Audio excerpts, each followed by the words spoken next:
Let's go, let's go, let's go. Woo! Let's go, baby! Woo! Dude, tonight is going to be a big night. And honestly, I have never ever done anything like this before. I don't collaborate with a lot of people because I want to protect my reputation, making sure that whoever I collaborate with, that they are legit. You know what I'm saying? So reach out to Q. I'm going to have Q as one of my guest speakers tonight for my academy students. And then Q's like, hey, Kong, do you mind if I bring my people on? I said, dude, your people is my people. Mi casa is su casa, baby. So I said, let's rock and roll. But anyways, man, for every single one of you who show up tonight, my only goal and my main goal is to make sure that we provide enough value that you're going to walk away. You're going to be like, dude, this is the best meeting I ever had, okay? And not just that, but we're going to give you some actionable steps that you can walk away with. For those of you who never closed your first deal before, dude, the goal is to get you walk away with closing that first deal from here, okay? So I guess I'll wait for Q and everybody else to jump on. But please comment in the chat. Let me know where you're coming in from. Gosh, it's going to be a nice group here. So let me know where you guys are coming in from. And also, too, let me know. Have you done your first deal? Or are you brand new? Or you done a deal before? Where are you at on your wholesaling they're not journey? even selling nothing in that. We're not selling you anything tonight. Frank, what up? Tonight, it's going to be the night, guys. Okay, so let me text Q. I don't know if he's on yet, but Frank, tonight's going to be wild, Frank, okay? We're going to do something different tonight, so are you may on? kalamansi na to, Beng. Talagay nga, may call ako. Hola, ¿cómo estás? Hola, ¿cómo estás, Talagay Alexa? ako ng kalamansi. Okay. Aloha. So I see someone from Hawaii. I can tell you right now, Hawaii is not a good market. So if I were you, I would virtually wholesale in a different market, not Hawaii. Also, too, I want to know, everybody in here, I want to know from you one thing. Okay? Is that who here would be okay if I call a seller tonight live? Comment in the chat, let me know. Let me know if you're cool with that. If I can call a seller tonight, if we got some time, I would love to do it. Q, what up, player? What's up, my guy?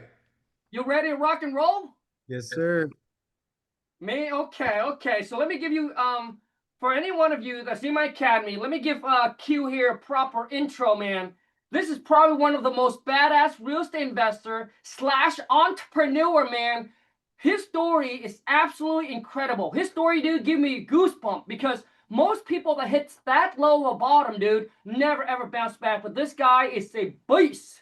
All right, he bounced back, became a multi-millionaire, and now, dude, sharing his stories and inspire millions of people and changing millions of people's lives. So it's an honor to have Q on here, man. Bro, let's rock and roll and let's blow this up. Dude, I'm so excited, man. It's nice to meet all of you guys, man. Like Kong and I, we've been working together behind the scenes for quite some time, and we're always collaborating on different ways that we can serve you, all of you that are a part of this community. And as we grown, because I think first time I ever met, so y'all know, right? I met Kong at We Live in 2019. All right. And my dude was the most enthusiastic speaker that they put on that freaking stage.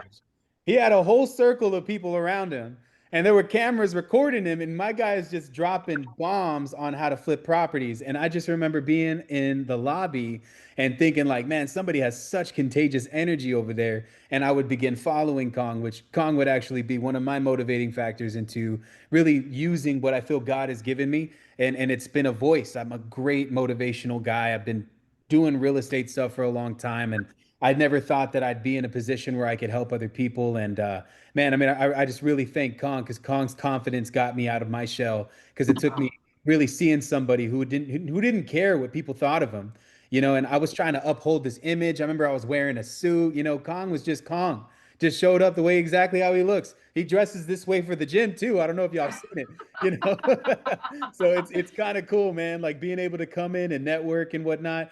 I've done well over 1,000 real estate transactions in my career. We do a lot of different things here. I'm from San Antonio, Texas, originally born in Cleveland, Ohio. Came down here when I was a kid. And man, I got a plethora of knowledge, dude. So like my goal today is to be able to serve y'all, give values. I'd be willing to hop on some seller calls too, but want to answer some questions, really meet some of y'all and just meet you guys right where you're at. You know what I mean? So I'm really excited to be here, Kong. Thank you so much for bringing me on here to meet all of these amazing people.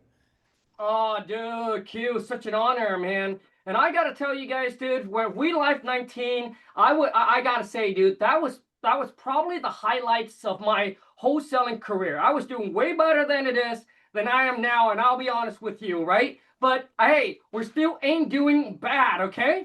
But the reason I brought Q on is not just motivates and inspire you of where he came from and and how he actually arrived here.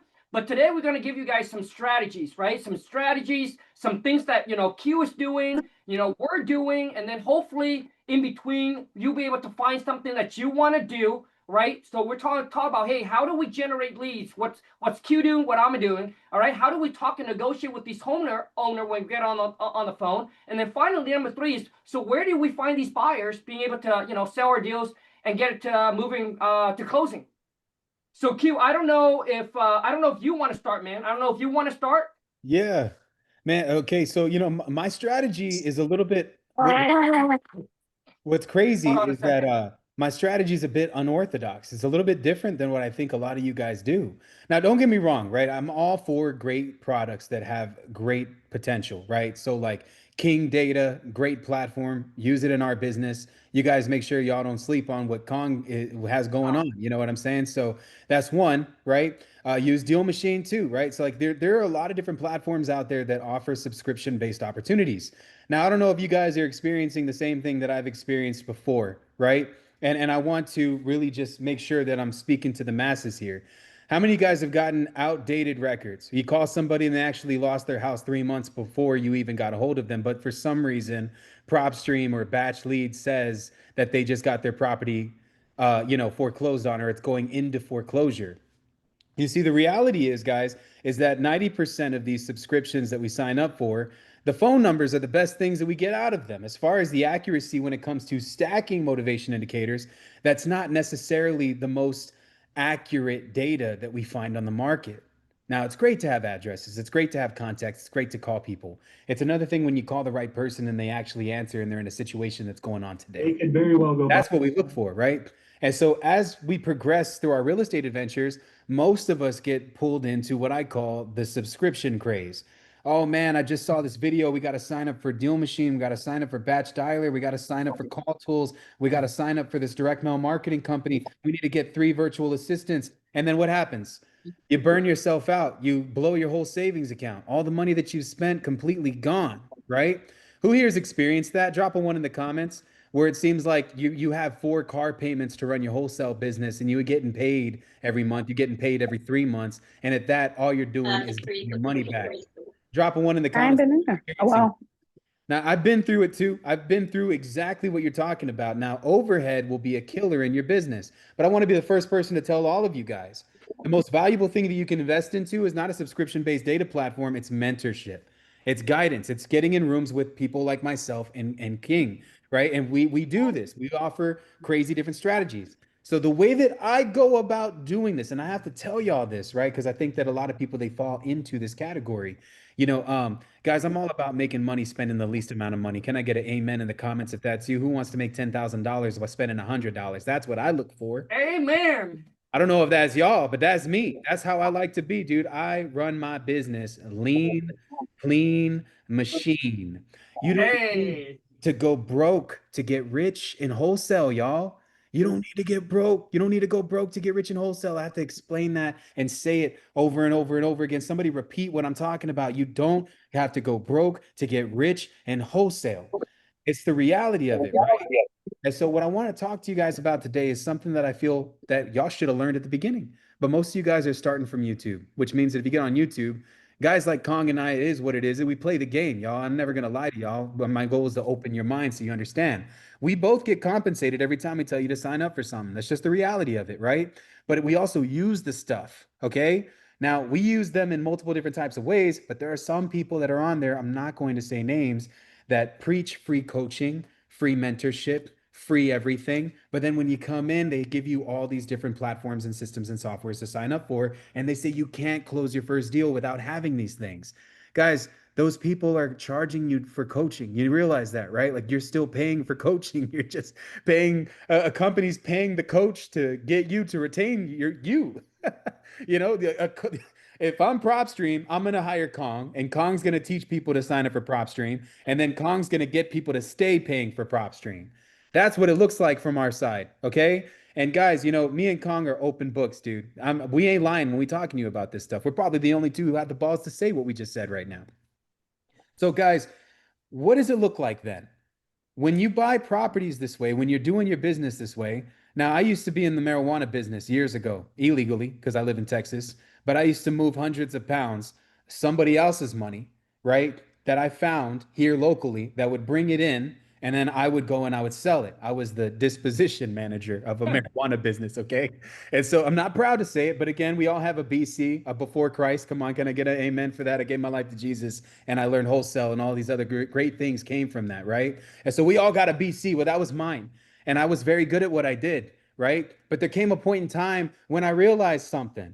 Man, if I bought weed from King right now, if I bought weed from Kong, he ain't gonna sell it to me without making money. My dude loves money. Am I right? Right? My guy loves money. Amen. That's all I'm hey, saying, you know right? what? You're like Q. No money, dude. No honey, baby. That's what I'm saying. That's just how it is, dude. You know, so when I think about it and I go back in time and I look at that, I remember one day I finally found somebody in California who would be willing to ship it to me, or I would drive out there and I'd bring it back. Again, not stuff that I'm proud of, but your boy did those things. I had people that I loved that I had to take care of. And I did things the way I was taught. You know, my father did this before me, and it was a business that I inherited. And some would even say that it may have been hereditary. It might have been something I was born with. I don't know. Right? All my brothers are successful from my father. It's just my dad was a really great meth addict. And so that's what he chose to do. If you have an addictive personality and you're here, stay away from meth, okay? Keep doing wholesale and you'll never worry about being a crackhead. And so I would take it from California and I would get it for wholesale, $700 a pound. And by the time I brought it to Texas, the deeper south I went, the more it was worth. That's what's crazy about it, right? I used to take it for $700 a pound and sell it for $4,000 to $4,800 a pound. And this was during the early time frames when hydroponic marijuana became very popular in Texas. I was really good at this stuff, man. I was really good at it. Okay. So I was making 5 times the money because I cut out the middleman. Imagine if you could do that in your real estate business where you cut out the data middleman and you just went straight to the source. Well, where's that source? Where are they growing this super dank real estate leads, right? It's the same brick, y'all. Instead of looking for stinky weed, we look for stinky houses. It's the same thing, right? And so let me put this into perspective for you guys. There's 3 places that I call wholesale suppliers, similar to marijuana, where you can get real estate leads. And this is what I do. And this is how I'm able to convert higher on my deals. Guys, you don't have to do 5, 10 deals a month to make $100,000. You really just got to do 2. That's it. And if you understand where to look, then these deals, they come with a lot of different problems, but these different problems, they pay way more money. And I'm a firm believer that I would rather spend my time closing 7 to 8 transactions a year and make $1 million than closing 100 transactions a year to make $1 million. Can I get an amen on that? Guys, I run my business model different. And a lot of people don't understand this, y'all. I call this the cheat code. This is a Q thing. All right. And so, you know, a lot of people that I know learned it this way. I'm pretty sure King is one of them. I'm one of them. We all were taught this way at the beginning before we ever even thought about getting softwares and systems. You guys that are coming in here are learning this business on a lukewarm path where it's like everything that we do in our business revolves around us paying for a subscription. Your 3 wholesale suppliers, the 3 people that you can get dank real estate leads from, the first one, open records requests. Type in the name of your county, open records requests would be the first thing that pops up.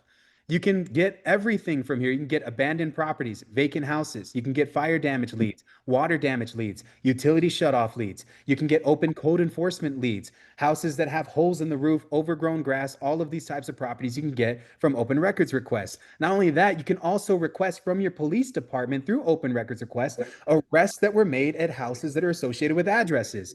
Guys, I'm sorry, but if Bob decided to pull out a gun and accidentally shoot Billy, and a murder happened at 123 Main Street, I'd say that if I was the landlord of that house, I got to sell that damn thing, right? Come on, man. So these leads, recent arrest records, are also equally valuable. You get them from open records request. They send the addresses to you, and then you have to go and complete the information. That's portal number one. Portal number two. Portal number two is your tax assessor collector. In some counties, it's called tax treasurer. In some counties, it's called the the tax appraisal district. So these are three different names for the same place. Now, again, for some of y'all, you might have a tax treasurer and a tax assessor collector. One of them determines values on properties for taxes. The other one will collect taxes in regards of tax payments being paid out by homeowners who have to pay property taxes. You see, that's the sad reality of living in America, is that we never truly own our home. If we stop paying taxes right now, me and Kong would lose our houses. Okay, that's just the reality of it. We got to pay our property taxes every single month, every single year. And if we don't, they take all of our stuff. So why am I mentioning this to you guys? Because your tax delinquent place, the tax treasurer place, what do you do when somebody's delinquent a year or 2 year or 3 year or 4 year on their tax properties, on the properties that they own? Guys, those houses either go up for foreclosure. If they're over the age of 65, their properties get liens put against them. They get judgments put against them, city liens, tax liens, state tax liens, IRS liens for non-tax payments against businesses that own properties. These are all different types of leads that you can pull from your county's tax roll. This is called a tax roll. Typically, to get this type of list, you have to write out a cashier's check in the amount of $50, and you have to have a actual letter written out by hand. You turn both of those things in, and they either email it to you, give you a disc, and it's going to be in a specific format. That type of format, you can go and transcribe, and you can get crazy fire leads this way. You can get 4 lists from this one list. You know why? It's because each of these lists has an exemption. You guys understand what exemptions of taxes are, right? They make your tax bill a little bit less. And so, guys, guess what tax exemptions that people get when they're over the age of 65? Senior exemption. That gives them a 40% tax break on what they have to pay in property taxes. Of course, I'm going to sign up for that. So now I'm getting a senior list, plus the person might be behind on taxes. Guess what, y'all? If somebody's behind 5, 6, 7 years in taxes, and you can tell the person is dead, it's because the ownership of that property is still under an estate. So yes, you can get probate deals from your tax roll by utilizing this strategy and getting them straight from the tax portal, the tax assessor collector, tax treasurer, tax appraisal district. All of these different portals have different types of lead lists. Another one that's very valuable to me, disabled. Disabled is an exemption. Veterans. Veterans is an exemption. These are 4 different lists that I just pulled out of one lead source, y'all. Guys, you know how many properties owe a bunch of property taxes that are still in an estate that hasn't been finalized, and somebody just turned in a death certificate thinking that would make things okay? A lot of people don't know how to do things after death. Nobody knows about how to probate a will. Nobody knows what an affidavit of heirship is. Nobody understands what a ladybird deed is. They just think, okay, well, you know what? Billy said I could have everything when he died, so I might as well just go over there and turn in the death certificate and see if the house can be mine. And so they turn in the death certificate to the appraisal district because they're uneducated. And when that happens, then the entire state of wherever that county is aware that that property is now in a probate situation. The name on that title of that property changes to a state of, which can be ripped, organized, and taken from this specific list. That's portal number 2. And that's sauce, y'all. I'm just telling you guys right now, I don't know anybody giving that type of stuff away. I'm literally giving y'all something here. Yeah. You make millions on just that alone. I run All my right. business. Okay, go ahead. Q, dude, man, my man is dropping way too much bomb, dude. You're about to overheat the system. So listen, for those of you, if you never heard what some of the stuff that Q just mentioned, I'm one of them. Dude, I am blown away, man. All right. So now what I want to jump in here is now you know where to pull these secret lists from Q.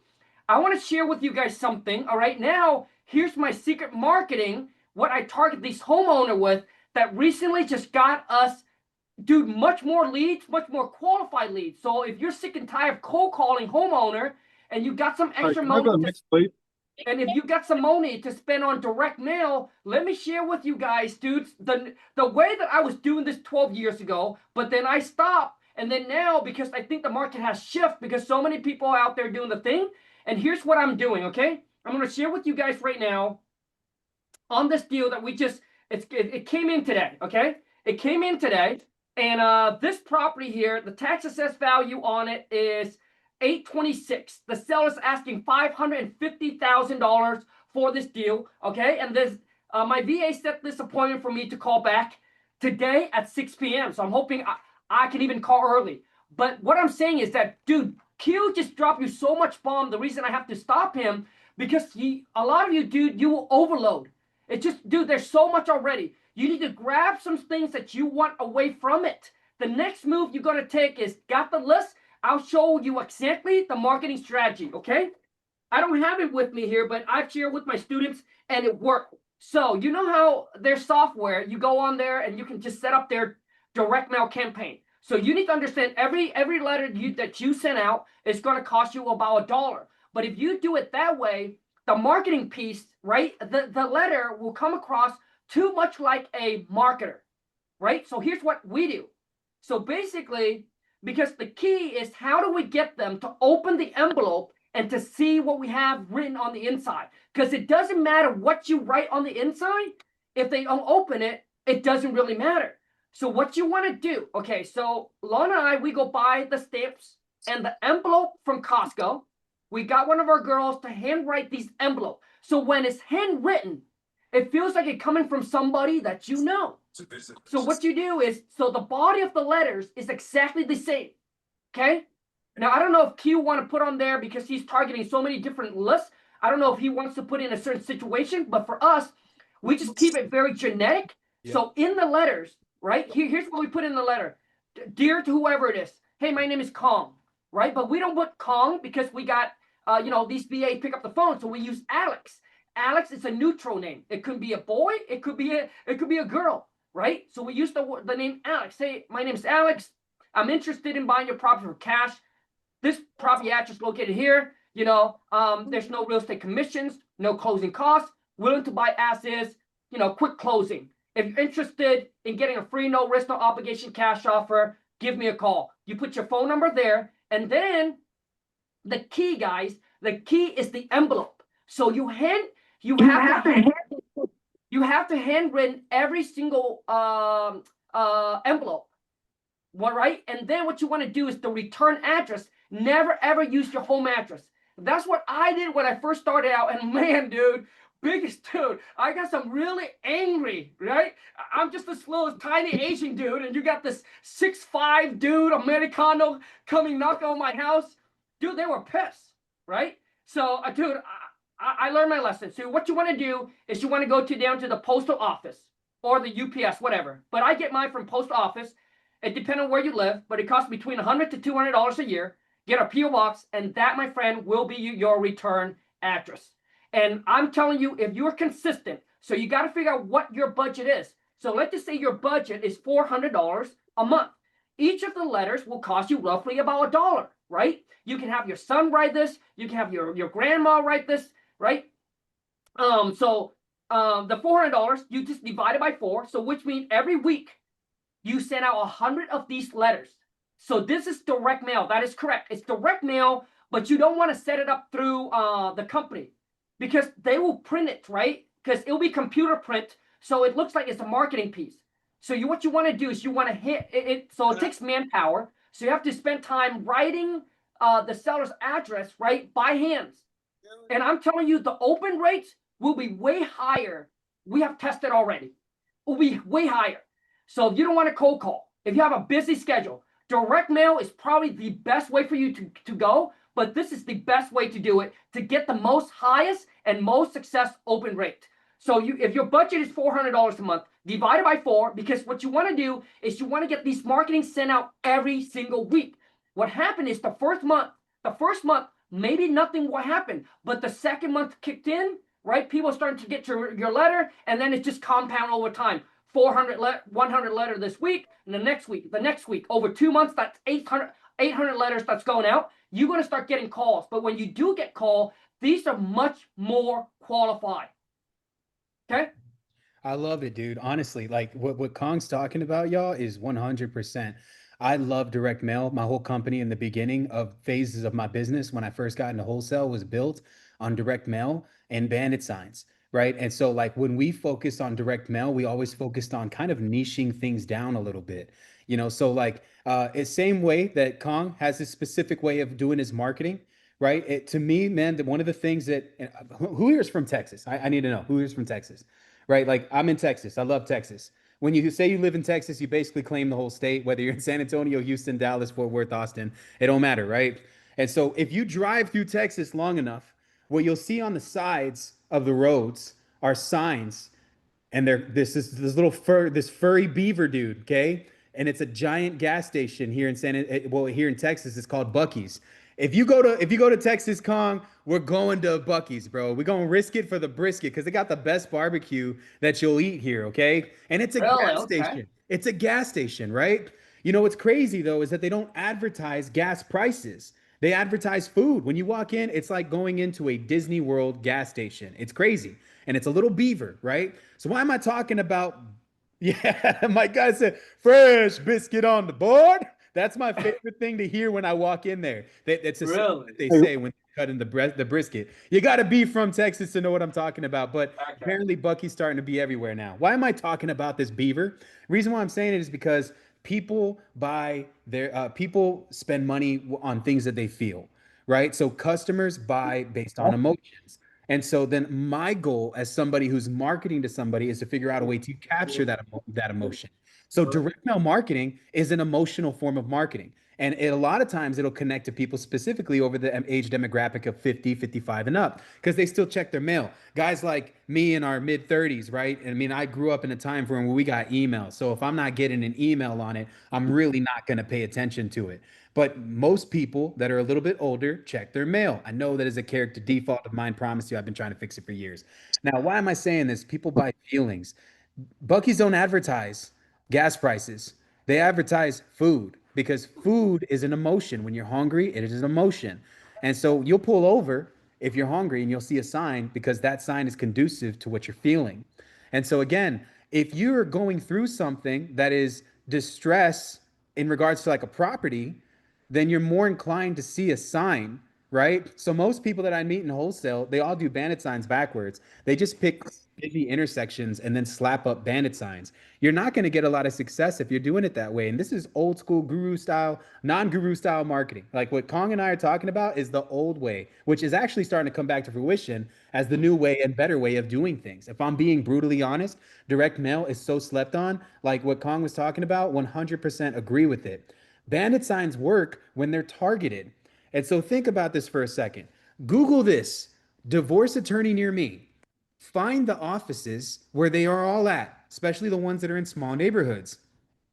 Put your bandit signs outside the entrances and around the areas of those places. And the sign needs to be something that speaks to the motivation. If I'm walking out of a divorce place and I just got done finalizing or beginning the process of divorce, what do you think I'm thinking about? So when I pull out and I see a sign in here going through divorce, we'll buy your property, question mark, phone number, and then I see it again when I pull up and it's there at the stop sign. Then I see it again when I have to take a left to hop on the interstate to get on the highway.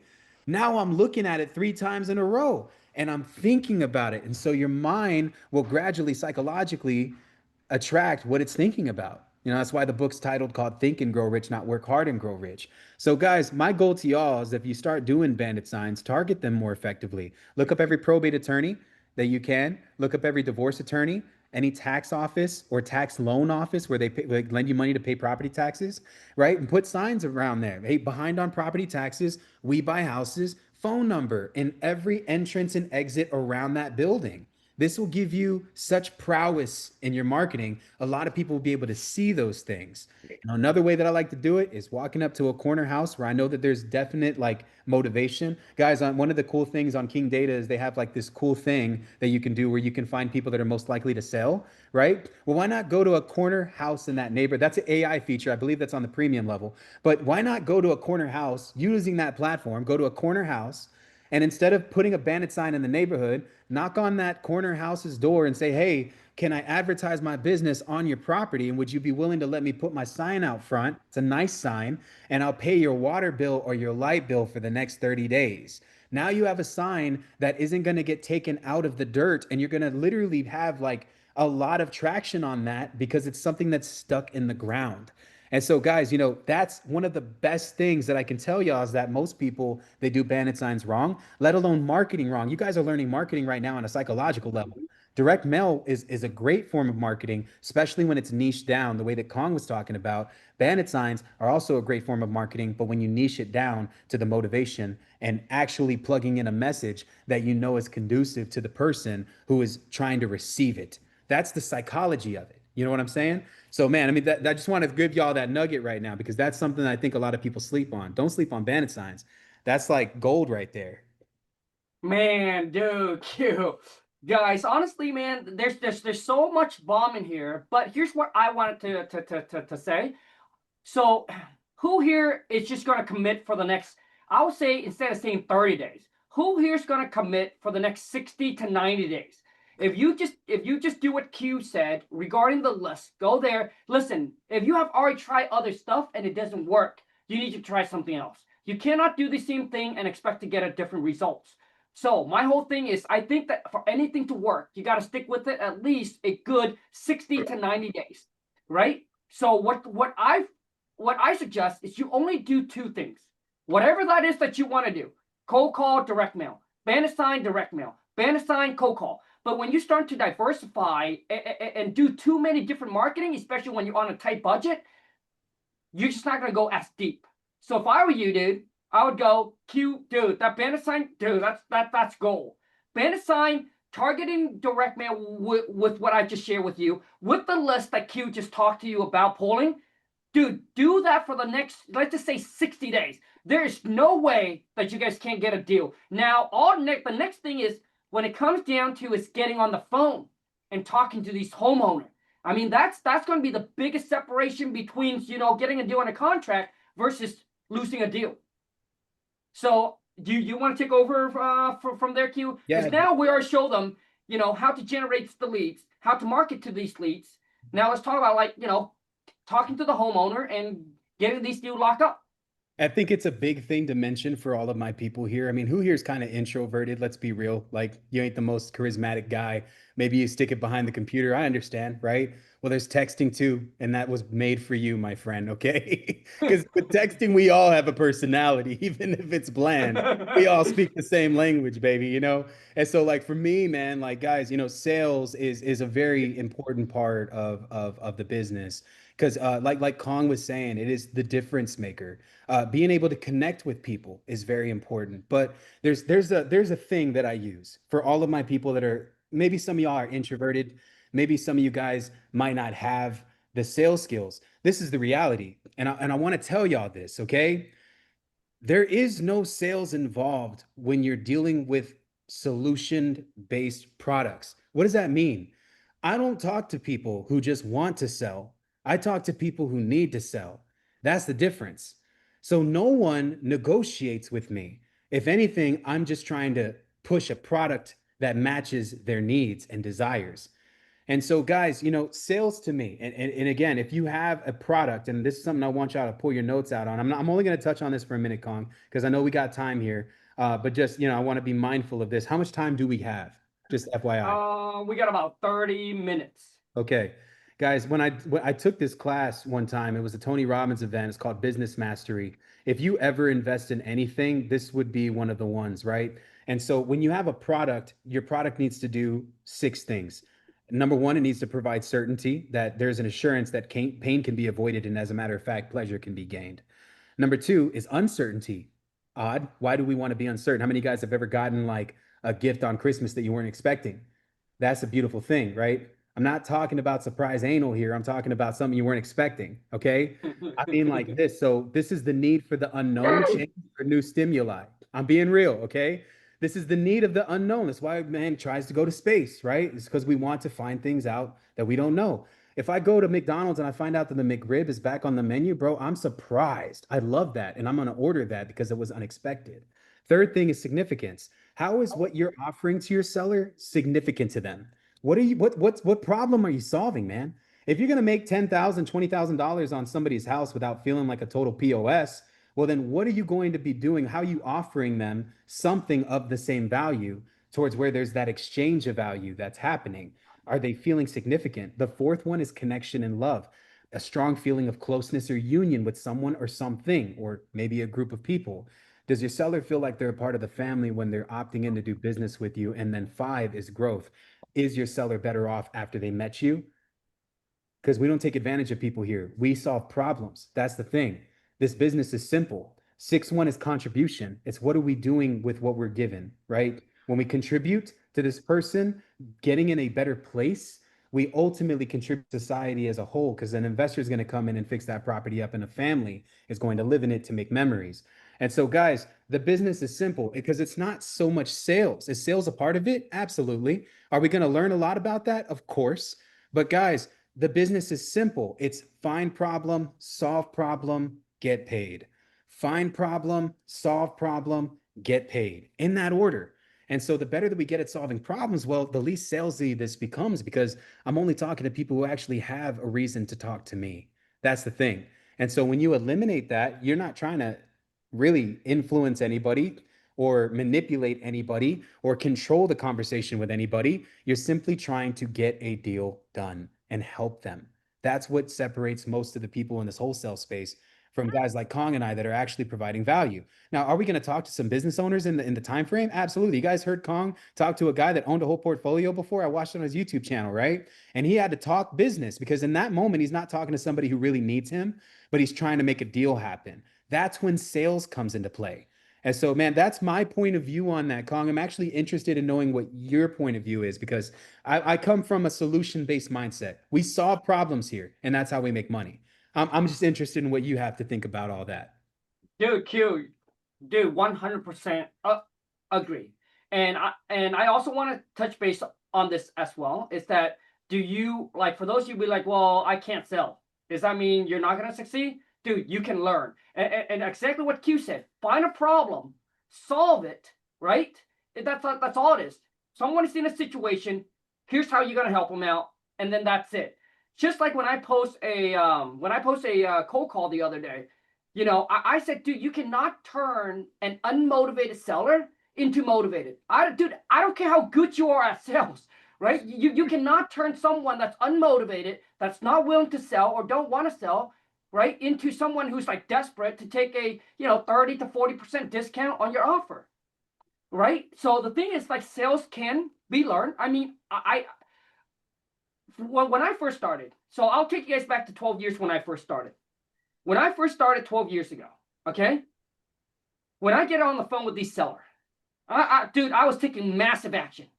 But my problem is, when I'm on the phone with these sellers, I didn't know what to say. So even if I come across a seller that is somewhat motivated, like they're not like super desperate, but these sellers, they're reasonable, right?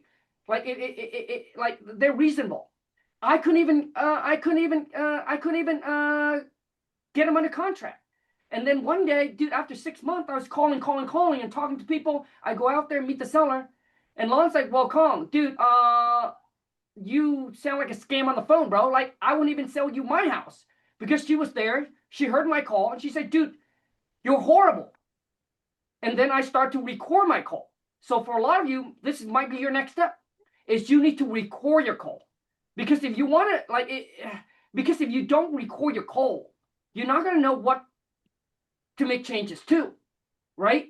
And also, too, is, I think, learning from people, from Q or whoever it is that you're learning from, right? So what do they say when they get on the phone with this homeowner, right? So my whole thing is, like, you have to learn how to be like, okay, like, you need to know about your product, right? They come with a problem. What is your product solving?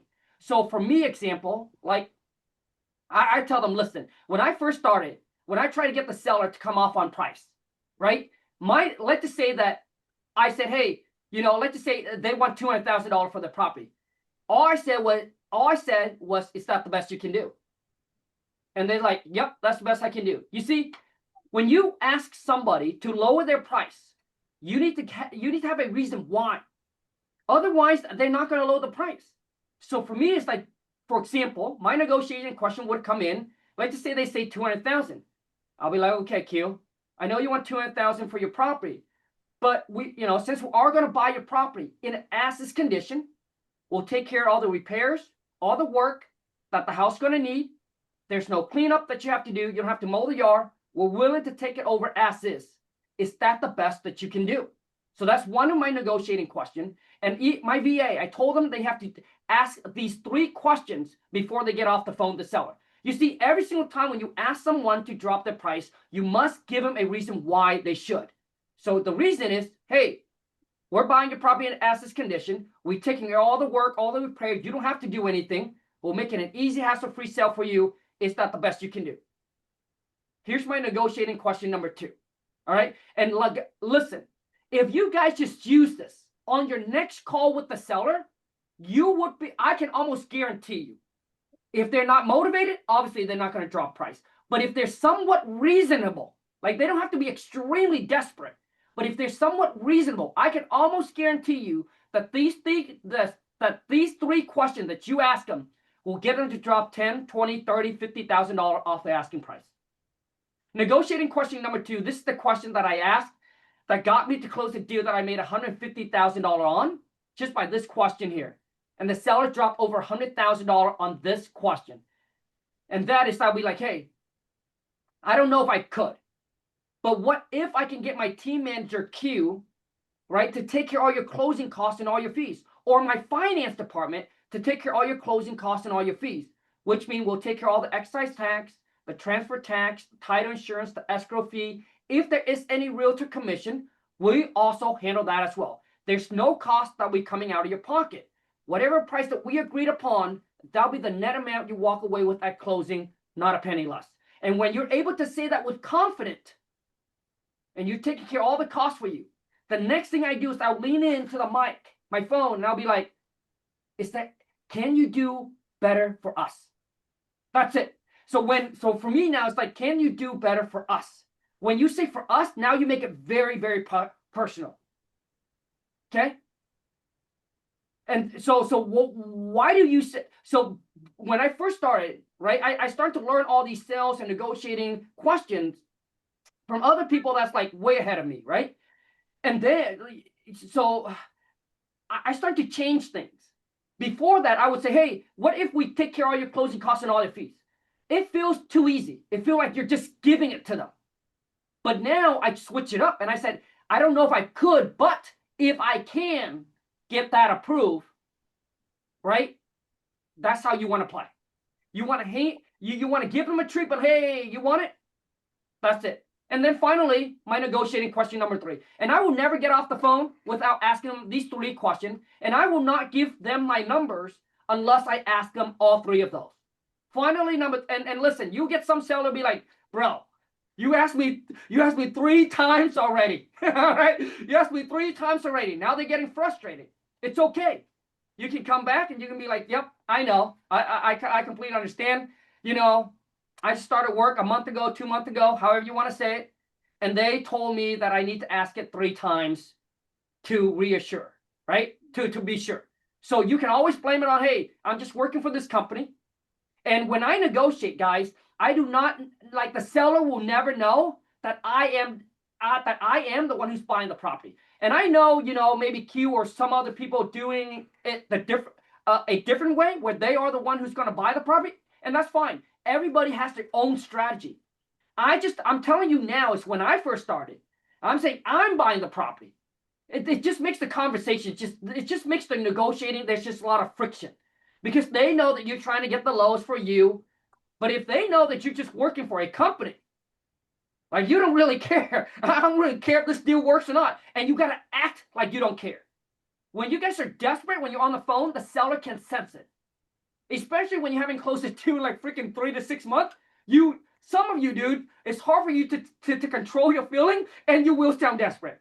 But I'm telling you, you got to make sure you take control and don't feel and just don't, because they can sense it, right? Because if they can sense that you want it, you already lost the game. Even if you walk into a car dealership, okay? If they sense that you want that thing, dude, you have already lost, okay? So for me, you always want to make sure you put someone in the middle, okay? That you need to get approval for. Even if you work with your end buyer, your cash buyer. Let's just say Q's a cash buyer. And we send the deal out for, like, let's say we got under contract for $200,000. We'll send it to Q for $225,000. And Q will come back and Q will be like, yeah, man, I don't know if I can do $225,000. Like, I can do this. I'll be like, man, Q, I don't know, man. I got to check with my partners. Dude, put our partners in place. So that way, even if you make a large assignment, let's just say the buyer found out. Let's say the buyer found out that you made $35,000 on the deal. He'll be like, dude, you made 30K on this deal, bro. I'm gonna fix and flip this deal, and I'm only gonna make 40. I'll be like, dude, yeah, but I got a partner, Alfredo, is gonna take half of this, man. I got partner on these deals. Okay, so my negotiating question number 3 is just like, hey, we can come in, we can pay all cash, we can close on the date of your choice, make this a very convenient and hassle-free for you. Okay, you pick the date, you pick the time, we'll get it done for you. Is that the absolute lowest you can go for us? And that's it, guys. Those 3 negotiating questions. Obviously, here we don't have much more time, and I think that we should open up this up for a Q&A. But those 3 negotiating questions, if you guys learn it, master it, and then say it with a tonality, just don't be like monotone, right? Add some enthusiasm in there. Dude, I'm telling you, you should be easily getting seller drop 10, 20, 50, 100,000, no problem. You know, Kong, I do this thing, right? I know we're strapped for time, but I think for a lot of my people on here that struggle with even just getting on the phone, one of the things that's hardest to overcome are objections, right? So I developed a cool little game for this, and I'd like to share it with the crowd real fast because you can play this on your own. So in the comments section, y'all, I went ahead and I dropped 300 plus seller objections that my office has faced over the last 8 years that we've been cold calling. We've probably made well over 500 million cold calls in our career. So I've heard every type of objection that you can think of, some of them even maybe even racial, which is crazy.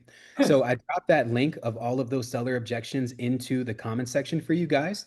What I would like for y'all to do is write those objections down on, like, go to Office Depot, just run there real quick, get a Sharpie and get a box of flashcards, right? And write the objection on the front and then the 3 answers to the objections on the back. If you're afraid to make the calls, well, then make them to yourself. Create whatever scenario that you want in your mind. Shuffle the deck, read the objection off, and try to memorize the answers and play against yourself. That's how I did it. And so this will give you some great preparation for when you decide to hop on the phone and make the calls while utilizing what Kong has been talking about, because that's a very strategic approach. This is just something that you can do preliminary to prepare yourself. A wise person would say, there's snakes in the jungle, dude. A smart person would say, go into the jungle expecting there to be snakes. Like, understand, if you walk into a fight, you're probably going to get punched back, right? So a boxer would never come into the ring not expecting for that to happen. So why shouldn't you? The best thing that I was ever taught in this business was proper preparation prevents poor performance. Proper preparation prevents poor performance. And so in the comment section, guys, it's this thing that I do. It's called the objection game. And it's fun. If you Google my name, Quentin Flores, on YouTube and just type in objection game, I play this with my office. Now, if you want to get in groups and do this, it's super fun. Basically, one of you guys hits the other person with an objection. And if they get it wrong, they have to put $1 into a pot. At the end of the week, whoever closed the most sales calls gets whatever's inside of that pot. And you play the game constantly. So if me and Kong were in the same office and we were having a mid conversation and Kong's like, man, Q, did you see the Cowboys game? Man, they still suck.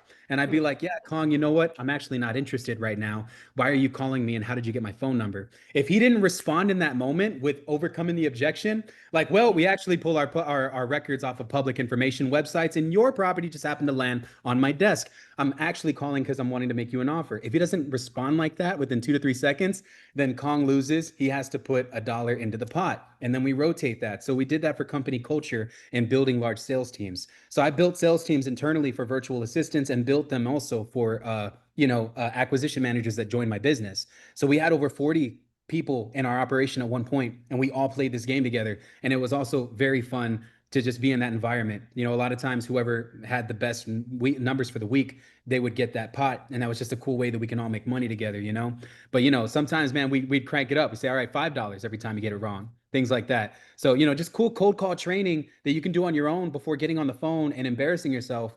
And I don't think I missed it all when it came to any objections. Crushing objections is something that is necessary, you guys. When you understand how to overcome objections in this business and you make it muscle memory, I can hit Kong with an objection right now. Kong, I want to sell you my property, dude, but I have a wife I got to talk to, man. I don't know what to tell you. Gotcha. Okay, so Q, it seems like you want to sell your property, but you have a wife that you need to get approval for. Is that correct? Yeah, it is. Like, do you know if she's also still interested in selling the property or not? She has been, but it's something that I don't want to make a decision with you right now without speaking to my wife. Okay, so if we do agree on a price that work for you and work for us, you're saying that she would be okay. So whether she's okay or not okay, you would be able to make the decisions to move forward to actually sell the property. Is that correct, Q? Or am I wrong? Absolutely. Absolutely. I would be willing to make that decision to move forward. I just want to make sure that my wife is on board. That's it. Okay, so how can we make sure that your wife is on board when what if we agree on a price and she doesn't agree? I don't know. I'd have to talk to her. So you would have, okay, so basically you would have to get an approval from her for you to actually move forward, to actually sign the paperwork and then sell your property. Is that correct? Correct, correct. Okay, so what do we need to do now then? Well, I don't know if she's available. We could try to get her on the phone. You see that? That was awesome. That was awesome. Kong's like trying to make me proud. Oh, Dude, I did not know that that was coming, bro. yeah, but you know that's what's cool about the objection game is it's like that, you know. So like I would hit you with another one out of nowhere, like look, I want to sell the property, but it's a bad inheritance thing. There's me and about 5 other people that own the house, and none of us like each other. That's an objection, right? So then how do we overcome that? Another one's like, all right, Kong, how come I should sell you my property and when I could just go through a realtor? What's the difference between me going through a realtor and selling to you? What do I get out of doing that? Got See it. what I'm saying? And so, like, when you practice overcoming these things, you know, the reality is we all have different answers. Kong has his own way of doing it. I have my own way of doing it. You know, for me, there's just different approaches. But no, it's okay. It's hard. Like, that's what the objection game is about. Even some of the best guys, because I've heard Kong on the phone. This dude is not no rookie. He knows what he needs to say. He just has to get in the mode, you know. But to hit somebody like that with just an objection real quick and like, you know, we're just mid conversation, it makes it fun. So you guys should get in groups and play that card game with each other. It's so much fun. And if you're wanting the premise of how we do it, just look it up on YouTube, Quentin Flores objection game, and that'll be it for you. But these guys have been wanting some live calls, Kong. You said you were going to call somebody. I'm interested in hearing this. If that's something that you're actually still going to I do. could. I could call. Or okay, let me see here. So I got Tammy that I was supposed to call. So let me see here. Let me find Tammy's number really quick. So Q, why don't you do a quick Q&A? Just one question. Oh, no, I found it. Well, let me call Tammy really quick. All right. Here we go. We got to fulfill our promise. This is so much fun, though. Like really, like this is a lot of fun. But enjoy the objections, guys. Really. I spent years building that list and then I used ChatGPT to refine it.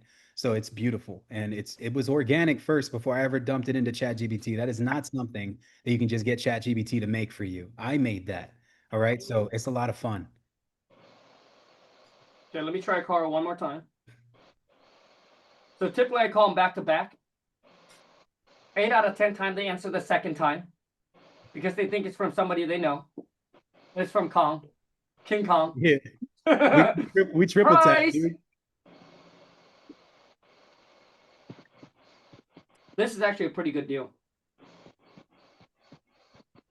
Come on. She won at like 650,000. The property's worth like what? The property worth like 1.1 million. So Double tap, double tap. but this is exactly what Q just said. She got 4 other people that's on this title that she has to get approval for. The way I like to overcome that objection, guys, like what Kong was talking about, is let's just get everybody on the phone. Are they available right now? Let's just all be on the same page because last thing I want is for messages to get misconstrued, which typically happens because I tell you one thing, you go and tell them something else. How about they just hear it from me and we all get on the phone together and we problem solve together? 4 words that I would recommend that we always use when we negotiate: we, together, us, team. We, together, us, team. These specific words trigger neurons within the mental part of your decision making part of your brain, which is crazy. You know, because if I were to say this to my guy Frank Vanilla here, I say, hey Frank, how can we come up with a plan together that benefits both of us as a team if we were to execute on this property we're trying to buy? I just used all 4 in one sentence. We, together, us, team.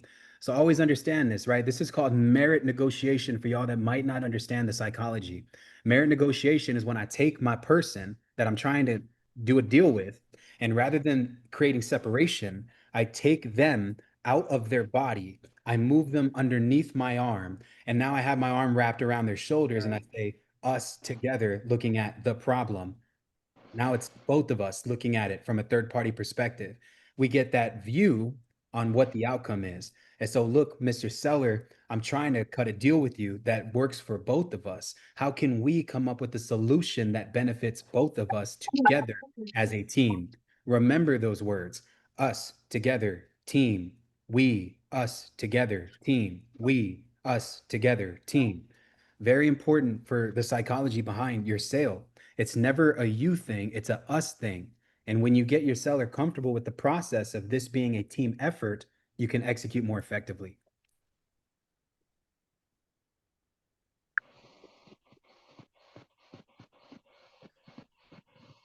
Dude, amen to the people that are commenting that they just closed their first wholesale deal recently. No way. I'm getting messages from some of the people in this call. I dropped my Instagram, Kong. I'm sorry. Hope you don't mind, dude. No, not at all. Okay, cool.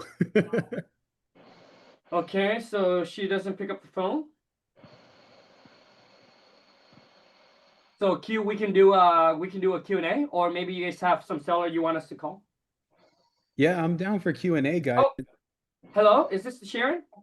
It is. Hi, Sharon. My name is Carl. I'm one of the purchase managers. Supposed to call you back regarding your property that you're interested in selling. Yes. Am I catching a good time, Sharon? Yeah, it's fine. Happy Monday. How's your Monday going? Pretty good, thanks. Okay, fantastic. So basically, Sharon, I'm calling you here.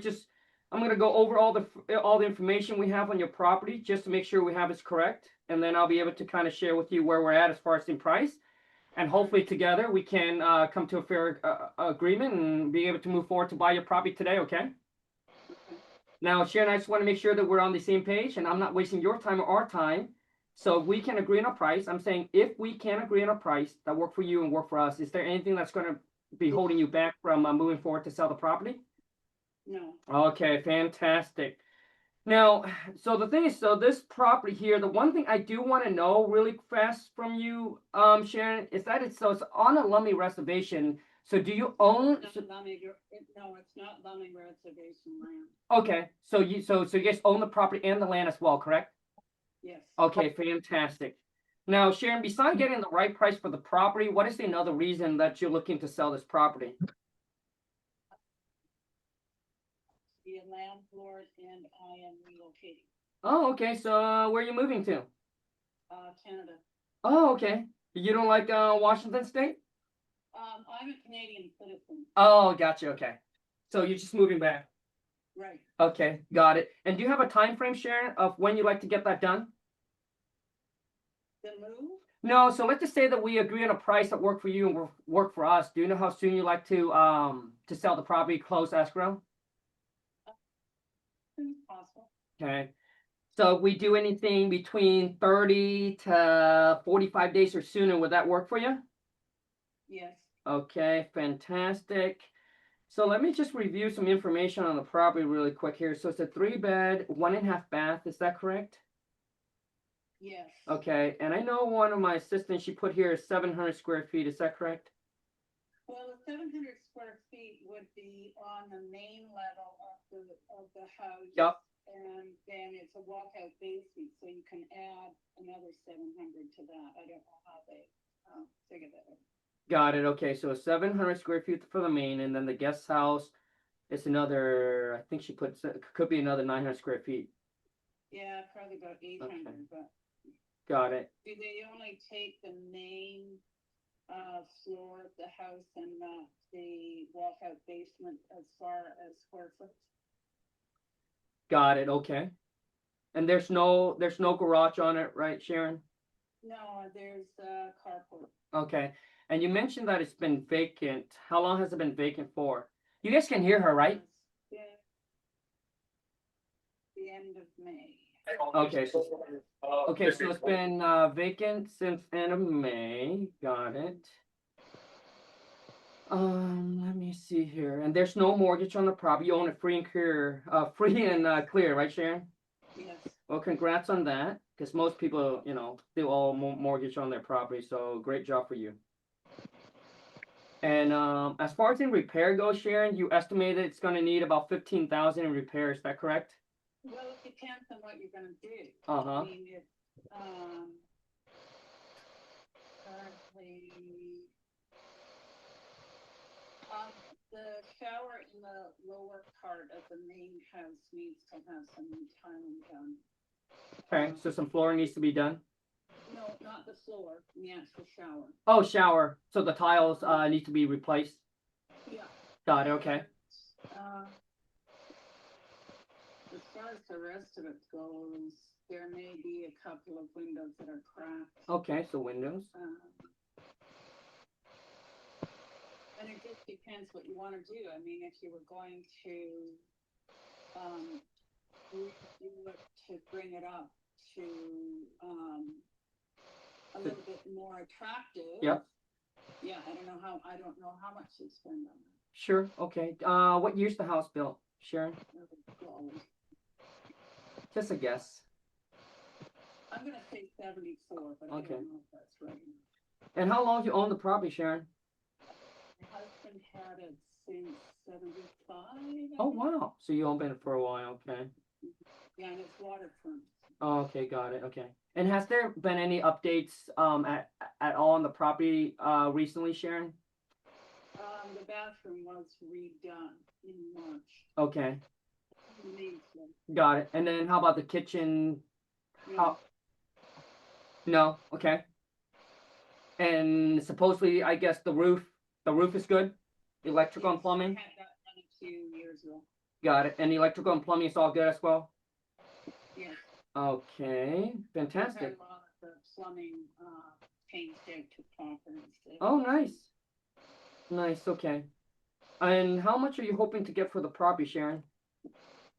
I'm looking to get $550 in my pocket. Okay, so $550 in your pocket. Do you know what it's worth today? If it was more modernized, Yeah. it would probably be listed at about $875. Oh, wow. And that's without that's just with updating the main house and not touching the guest house, right? Yes, with the guest house, what we could do with the guest house is put a kitchenette in it, and then that would be a completely separate. Oh, okay. So the only thing that's missing, on the guest house is the kitchen.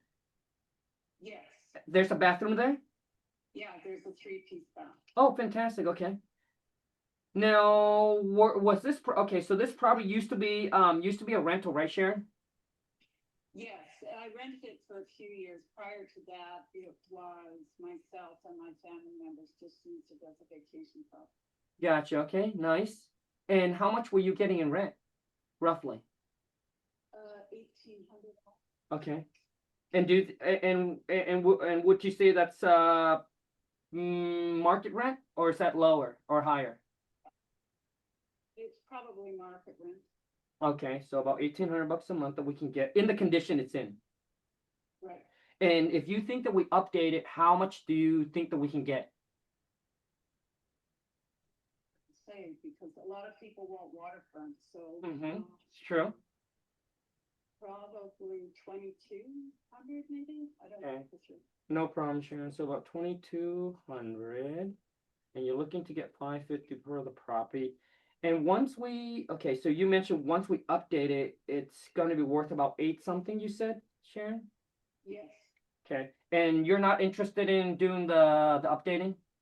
No, not at this point in time. You just want to sell it as is and just move to Canada. Sale on 3 different occasions, and then something happened Oh. that I had a pipe burst or whatever. So Oh, no. I'm done. Right. So have you ever had the property list on the market before with an agent, Sharon, or no? No. Okay, got it. So you just basically just want to sell it as is and just hand it over to the investors. They can do whatever they needed to do, and you just want to move on to over in Canada. Yep. Okay, great.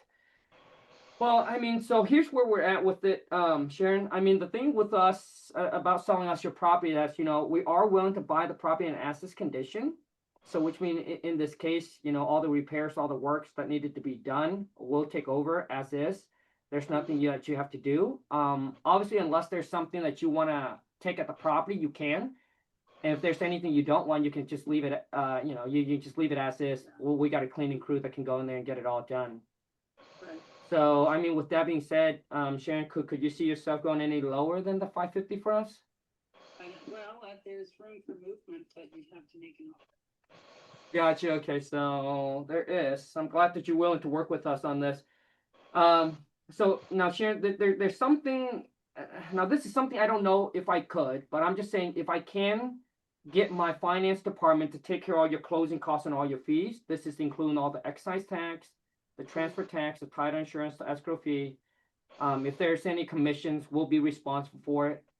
So which means since you own it free and clear, whatever price that we agreed upon, that'll be the net amount that you walk away with at closing, not a penny less. So what's the best you'll be able to do for us, Sharon? Well, you haven't made me an offer yet, have you? No, I have not. I just really want to know. Well, I just really want to know from you, you know, the beauty with us is that, you know, there's no financing.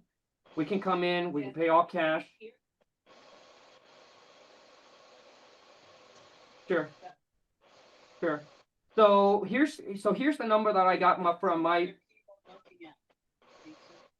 Okay. Have you had any offer on it yet? One, but it was lowball, so. Oh yeah, we definitely yeah. Yeah. Now I don't want to be that guy or that girl, Sharon. So what was the offer that they made you? Well, I'm not telling you that.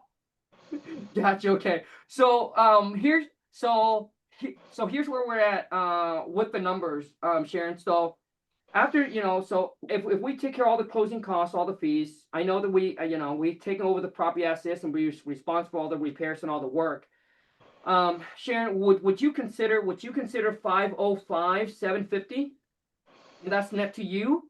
We'll take care of all the closing costs, all the fees, not a penny less. That's in your pocket at time of closing. How about 515?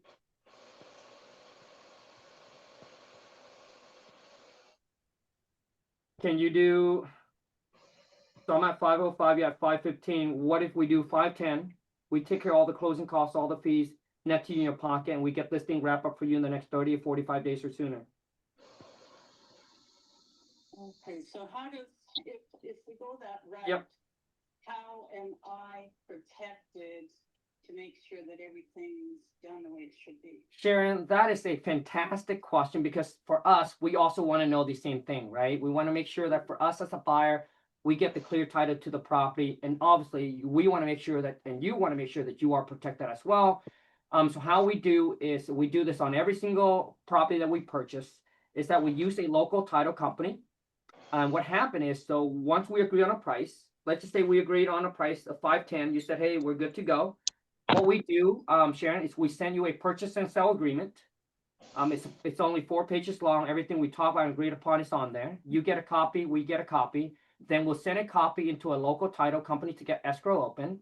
And then afterward, once we're ready to go to closing, they'll reach out to you, Sharon, and they will set up a date and a time, whatever's convenience for you. They can also send out what's called a mobile notary to go and meet you at your house or wherever you are at.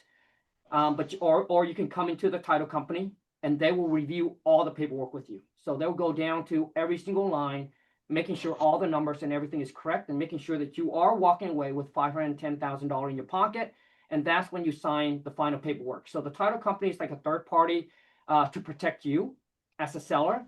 And for us, Sharon, we just want to make sure that we get the clear title to the property, that you are the owner of the property, and they will make sure that all that paperwork done is done properly and done correctly. And we've been working with them for the past 12 years. Would that work for you? Yeah, I think so. Okay. So Sharon, here's the next step. So I'm going to have my assistant chat with you. She's going to reach out to you. She's going to get some information regarding your email. Now, Sharon, are you familiar with DocuSign? No. Okay, so DocuSign it's a very simple online that, you know, once we send you the purchase and sale agreement to your email, you get to open it, review it, everything looks good. You can sign it directly online. And if you need our guidance, you know, I can have my assistant call you and walk you through that, okay? So Sharon, I just want to review the numbers and everything with you to make sure that everything is correct, so that way there's no miscommunication. And I'll tell my finance department this and make sure that we set the funds aside to close on your property. So the purchase price is $510,000 net to you. We as a buyer, we pay all the closing costs, all the fees. There's no costs or fees that you have to pay at the time of closing. We are going to take over the property in an as-is condition and be responsible for all the works, all the repairs that needed to be done to the property. So we're going to set the closing to about 45 days out, Sharon, but it could be sooner. If it happens sooner, we'll definitely let you know, okay? Okay. All right, Sharon, I want to say congrats, and I'll have my assistant reach out to you, get the rest of the info, and get the purchase and sale agreement sent over to you, okay? The last thing I almost forgot, Sharon. The only thing that I need left from you is I need to get the expiration date on there. So The expiration date. so which means that when she calls, she should get the info. It probably takes us maybe like 30 minutes or so to get the agreement drawn up and email over to you. I just need to know from you is when can we expect that to be signed and back to us? Within the next couple of days. Okay. So today is Friday. So today, oh, I'm sorry, today's Monday. So the best for us, Sharon, is typically we only have our offer out, because like I said, once we have sent out, we keep that funds aside, so we can't buy it, we can't make offer on any other property. So the best for us is that we do 48 hours. So if I give you until Wednesday of midnight, would that work for you? It should, but I have a question Yep. for you. So what? Ask me anything. What, could possibly on your end Mm-hmm. make this not go through? So, Sharon, that is a fantastic question, and I just want to be transparent and be upfront with you. The last thing I want to do is misguide you down the wrong path, and we end up with a bad relationship. I mean, we've been in business for 12 years. We want to make sure that you're a happy, seller, and we want to get a great testimonial from you once this is done. So here's what's going to happen. Once we come into agreement, everything signed, executed, you get a copy, we get a copy, send a copy into a title company. The next thing what we do, Sharon, is what we are going to send out a local contractors, right, to do a quick visit on the property, just to make sure everything you said is correct, the house is there, and everything that you mentioned about the repairs, we already know. We just want to make sure that there's no crazy thing that happens. And now I'll tell you a story. There was one time where we chat with this homeowner, everything was good. He said, hey, my property's in a fantastic condition, this and that. And the next thing we came out was the only thing that was left in his house was the kitchen. Everything else was gone. So I just don't want to, so for us, is we just want to make sure we send a contractor out there just to verify the information, everything there's good. And once everything is good, Sharon, there's no reason why we couldn't move forward to closing. And then after that, we'll let you know, hey, Sharon, we're going to be closing in the next week or 2 weeks. Are you ready? If you're ready, great. If you're not ready, then we'll just keep our exact closing date. That makes sense, Sharon? Yeah, it does. Okay, sounds good, Sharon. Congrats. And once again, Sharon, we look forward to getting this wrap up and close for you, get a great testimony from you. So I'll have one of my assistants reach out to you, get the rest of the information, get that agreement sent over to you, okay? Okay, and your name again? Yeah, Sharon, it's Kong. Kong like King Kong, ping pong. But so the thing is, Sharon, this is my direct line. So so if you have any question or any concern, Sharon, don't ever hesitate to reach out to me, to call me, text me anytime. Okay? Can you give me the company name, please? Yes, Sharon. So you can go to Fast Property Solution. You can see our website on there. You can see all the testimonial and everything on there. And I will make sure in the email, and my assistant, they'll put our company, they'll put the phone number, they'll put the website. Also, too, we give you access. We'll give you the title company. Also, to the escrow agent. You can also reach out to them and talk to them as well, just to make sure that everything is good. The biggest thing I want, Sharon, is to give you that peace of mind, right? And that confidence to go with us, and that we're going to get this done for you and done for you correctly, okay? Okay. Thanks a lot, Sharon. Once again, congrats. If you have any So I questions, had no idea what the fuck the don't problem hesitate was. to reach out to me, okay? Okay, thanks. All right. Have a great rest of your day, Sharon. Look forward to getting this wrap up and close for you. Okay, then. All right. Okay. Bye, Sharon. Bye. Bye. Let's go. You guys, honestly, so her property here, It's worth like $1 million. That's a 50% discount. I don't know why. I honestly right now, dude, I'm stuttering because I don't know how much we're gonna make on this, but I'll keep you guys posted. I mean, nothing is done until it goes to the closing table. Q, I know you gotta head off, dude. Bro, I appreciate your time so much, dude. Thank you for all the bomb, all the knowledge, and everything that you have dropped and delivered. You came, bro, and you freaking deliver, and you freaking blew it up. Thank you so much, playa. Of course, man. I really appreciate you for having me, man. This is my son, guys. This is David Anakin Flores. Say what's up. This is my friend Kong. Hello. King Kong. David, let's go get this Monet. He just Anyways, but he live. I appreciate you, bro. Thank you for having me on your call, man. And guys, you know, we try to give as much as we can. I gave away nothing but free stuff. I could benefit nothing from doing any of that. And you know, Kong and I, we're really great friends. Maybe we can run this back where we do like live cold call sessions. And you and I, you know what I did before, Kong, and this is something I wanted to ask you if you'd be willing to do this maybe on your wait, next. wait, Q. Before you say anything, for every one of you, if you haven't followed Q, you haven't checked out his free stuff, come on, man. Shit, bro. Dude, let's go, baby. Go show my guy some love because, dude, honestly, for me, I don't do a lot of collaborations just because if I do collaborations, I just want to make sure, you know, that I'm working with someone who's legit and I want to bring on someone who's not just teach, but actually also do the business. There's the difference, guys. Go Amen. ahead, Q. I was thinking, dude, what if we were to do something like this? So years ago, I hosted an event that I wanted you at so bad, Kong, but I had other people that were in it, man, and it became like the thing, right? And so they've done it for the past 3 years. It was called the Closers Olympics. I'm one of the co-founders of this because I would go Ooh. live on YouTube and I would close sellers. So the way that we did this was that we would have the group, like people like yourselves that are in the community right now, submit your Wait, real what was that question? we would have people in the group submit their real estate deals and we would cold call them for you and then lock them up. It was called Cold Call Your Sellers Challenge. And then the goal would be that Kong and I would try to get at least 3 done, right? And so guys, what's cool about this is that we would split the deal with you 50-50. Now, another way that we did it when we first launched it was we'll just lock the contract up for you and you get to keep 100% of the profits. But you know, Kong and I get the you know, we helped you would do that. You know what I mean? Ain't nothing Yeah. better than that. But maybe we can do something like that for your community, bro. And I'll bring mine into, and we can all just collaborate and close some deals together, you know, where we close people's sellers for them. Okay.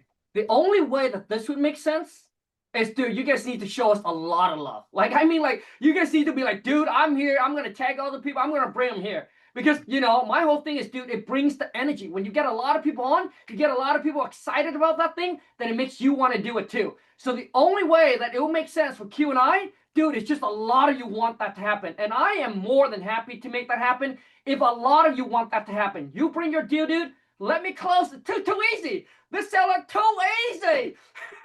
Anyways, guys, honestly, I appreciate you guys so much, Q. Thank you so much. I got to tell my VA to get this thing sent out. I'm shaking right now. Like, dude, I get excited closing deal all the time, man. I love it. Q, thank you so much, player. Love you guys. God bless y'all. I'll see y'all later, man. Take care, Q. All right, guys, I'm going to wrap this up, and I'm just going to send my message to my VA. You guys literally witnessed the whole entire thing of how this goes down. Now I'm going to tell my VA. I'm actually, okay.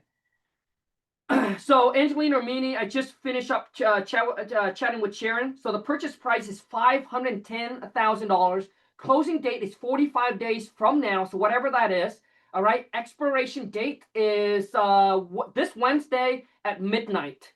All right. So call her up. I don't know if you guys got her email already because I'm on a live, so I couldn't get her email. Get her email or any other information needed and reach out to her ASAP.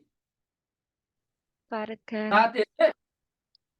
Oh, Minnie. Oh, there. Oh, Minnie's here. Yes. Minnie. Okay, Minnie. Oh, that was a voice message. Oh, okay. Yes, that's a voice message. Minnie, I thought you were calling me out. Minnie, I need you to get off and go out and go get that done ASAP, okay? Got it.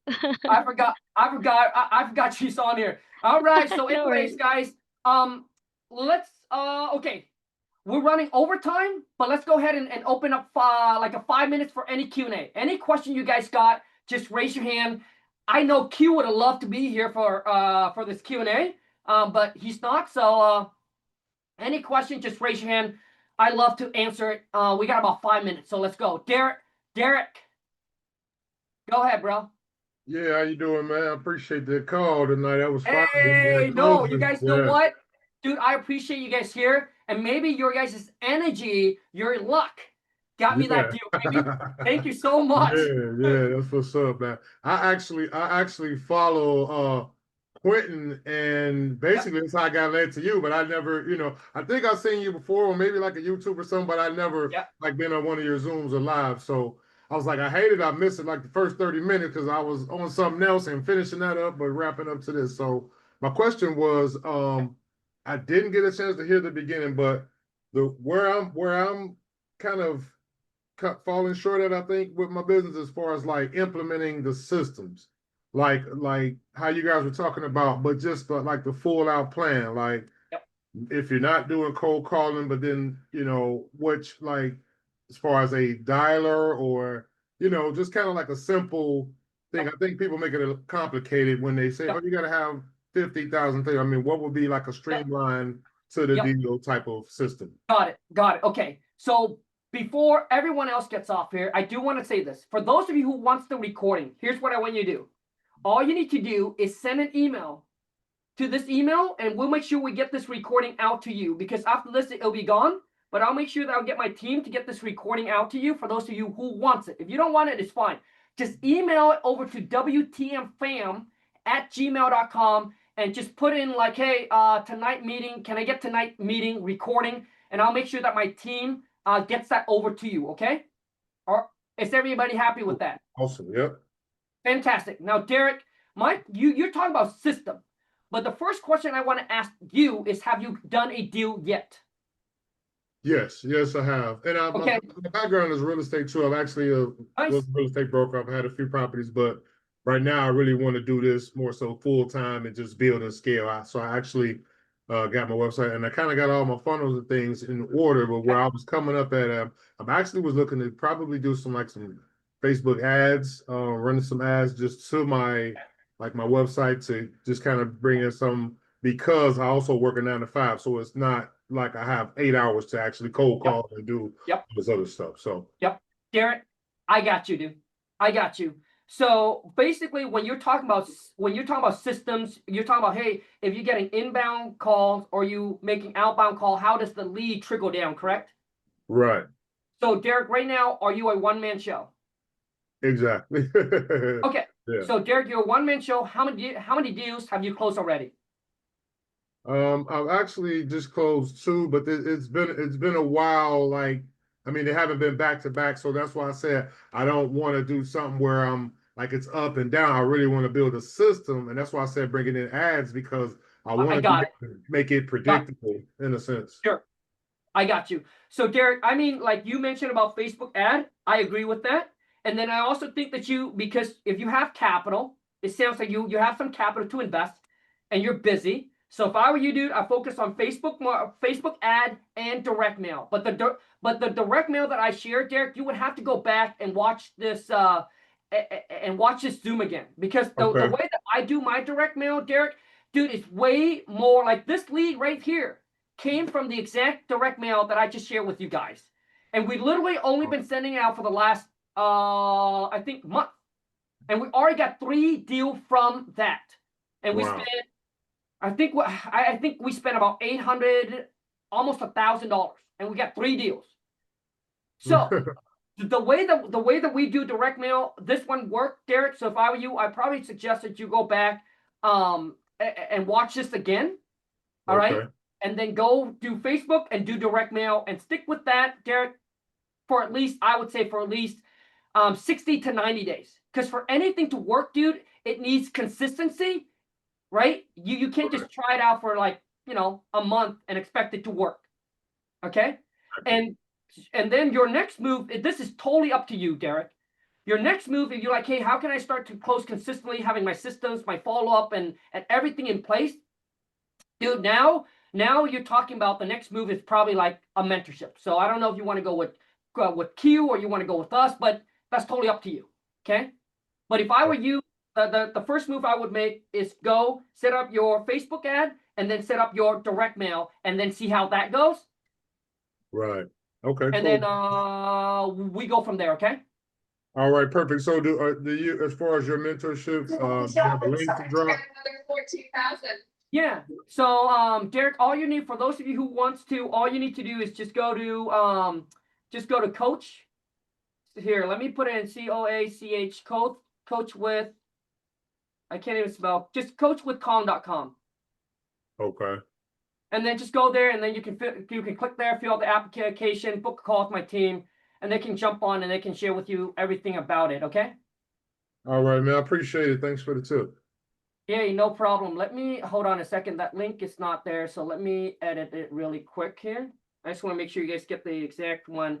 So I can't even spell. So COAC, coach with, and then Kong. Okay. There it is. Investment, IV Investment LLC. Once again, guys, if you have any questions, just raise your hand. I'm more than happy to answer any question you got. What's going on? IV, what up, dude? Happy Monday, player. Well, How can I help? Kira and I, we do a lot of deals together. But I was gonna ask you, like a deal that you got locked up right at 510. What would be something like? Will you wholesale it, or will you buy it personally? And if you do wholesale it, like what's kind of spread in there that you can make that work with? Oh yeah, now you're getting me excited, okay? Well, get excited then. Come on, tell me. Hold on a second. I didn't want to take time running my deals or your guys' clock, but man, you're getting me excited. So this property worth about 1.1 million. It's a waterfront property. So if I take 1.1 million minus 30%, that puts me at $770,000. This is a tiny house. I'm thinking for us to get 1.1, we're probably going to fix up the main house, and we're also going to fix up the guest house. I'm saying max is probably 70,000. Oh shit, dude! I can wholesale this deal for 700,000, which means I got it for 510. What's that? Almost a 2, dude.